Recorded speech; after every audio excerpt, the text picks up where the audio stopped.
भाई साहब, I am still not moving on. 2 साल हो गए, it is still as hurtful, it is still, I am still in disbelief कि मतलब इतनी धूमधाम से शादी को शादी ही नहीं मानी गई. हाँ. तो इतना आसान नहीं होता. ये तुम लोग बैठे हो अपने काउच पे, तुम तो ऐसे ऐसे कर रहे हो, तुम्हारे लिए आसान है. Society is not ready for a girl to leave her second marriage in 10 months.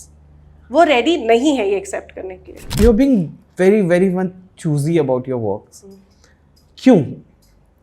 Intentionally कि मैं यही काम करूंगी, इतना ही काम करूंगी, ऐसे ही काम करूंगी, या मेकर्स आ नहीं रहे हैं? Because there's so much going on. मैं जब इंडिया वापस आई तो my first thing was to escape from Mumbai. मुझे मुंबई में वो अटेंशन, स्पेशली फॉर जेडन, नहीं समझ में आ रहा था. I was very protective of him obviously. तो आई वेंट टू पुणे.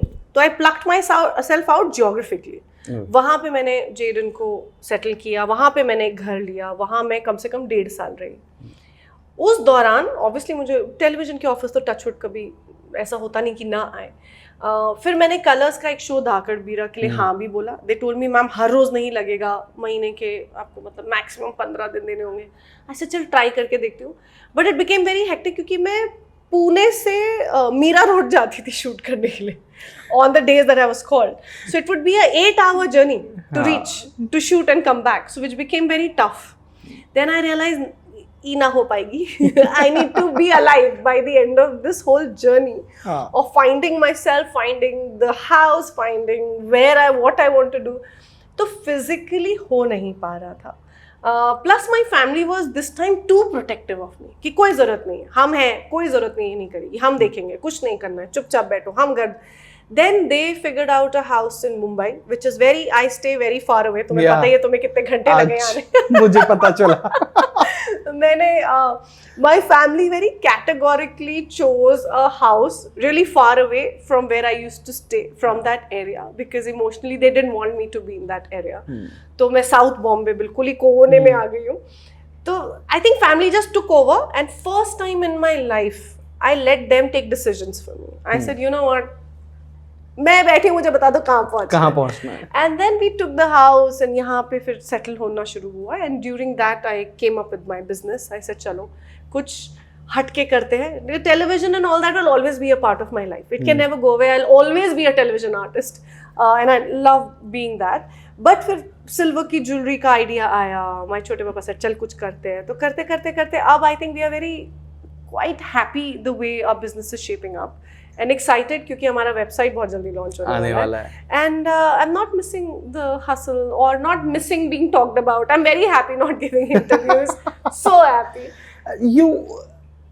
वो फेस कैसा था? I don't know whether I should ask this or not. कि जब वो हर दूसरे पन्ने पर दलजीत का हेडलाइन आ रहा है, हर दूसरे पन्ने पर तीसरा इंसान दलजीत के बारे में बात कर रहा है, कोई तीसरा बंदा जो उसने सिर्फ हाई किया होगा, हाय दलजीत, वो भी दलजीत के बारे में बात कर रहा है. कैसा था वो पूरा फेस? आज बड़े हम चटकारे लेकर बात कर रहे हैं, पर टू बी वेरी ऑनेस्ट ये बहुत ही सेंसिटिव टॉपिक है. तो मैं चाहूंगा कि आप प्लीज इसको क्लियर करें कि उस वक्त कैसा होता है, वो फेस कैसा होता है please. I think the fact that I think उस पूरे फेज में मुझे एक चीज तो स्टैम्प कर दी है, that our society is not ready for a girl to leave her second marriage in 10 months. वो रेडी नहीं है ये एक्सेप्ट करने के लिए कि इसकी दूसरी शादी टूट सकती है, उसे प्रॉब्लम हो सकती है, वो 10 महीने में अपना स्टैंड लेके आ सकती है. ये हमारी सोसाइटी नहीं एक्सेप्ट कर सकती. नहीं किया ना उन्होंने मेरे साथ किया, जिसकी वजह से I think it also made me realise how strong I am. You know when you put in that corner and you shaken कहीं पे. And the fact that I wish my son's friends, जो अगली generation है, वो एक society ऐसी बना सके जहां अगर एक 40 साल की किसी लड़की को, जिसने पता नहीं कितने साल लिए होंगे ये डिसीजन लेने में, और वो भी डर डर के लिया होगा, और जब लिया तो फिर समझ में आया कि ये सब धोखा था, ये सब रबिश चीजें थी, और अगर उस टाइम उसको बैक आना पड़े, तो आई होप कि वो सोसाइटी आगे की जनरेशन, हमारी जनरेशन तो नहीं है कैपेबल, बिल्कुल भी नहीं है. I am 100% sure of that. अब तो I have been through it.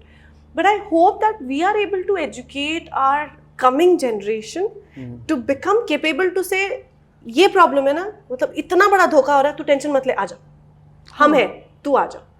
वो मैंने अपनी फैमिली में देखा, touchwood they very strong and उनको कोई फर्क नहीं पड़ रहा था. अच्छा, एक तो coming back and being an actor कि मतलब गए इतने अटेंशन में, आ रहे हैं 15 करोड़ की अटेंशन में, इतना आसान नहीं होता. बहुत लोगों ने मुझे ऑन द वे बोला भी कि why is she not moving on, like वो बार बार यही क्यों बात करिए. भाई साहब, I'm still not moving on. 2 साल हो गए, it is still as hurtful, it is still, I am still in disbelief कि मतलब इतने धूमधाम से शादी को शादी ही नहीं मानी गई. तो इतना आसान नहीं होता. ये तुम लोग बैठे हो अपने काउच पे, तुम तो ऐसे ऐसे कर रहे हो, तुम्हारे लिए आसान है तो नहीं होता. Of course my life moves on, my son is doing very well, I am literally now a proud owner of a business. मेरी लाइफ वैसे नहीं रुकी कि एक साइड जाके मैं कोई रोमांटिक पुराने गाने सुन रही हूँ, ऐसा नहीं होता है. But when something so drastic happens to normal people, it hurts, it takes a long time to come out of it, and it's a journey and it's still going on.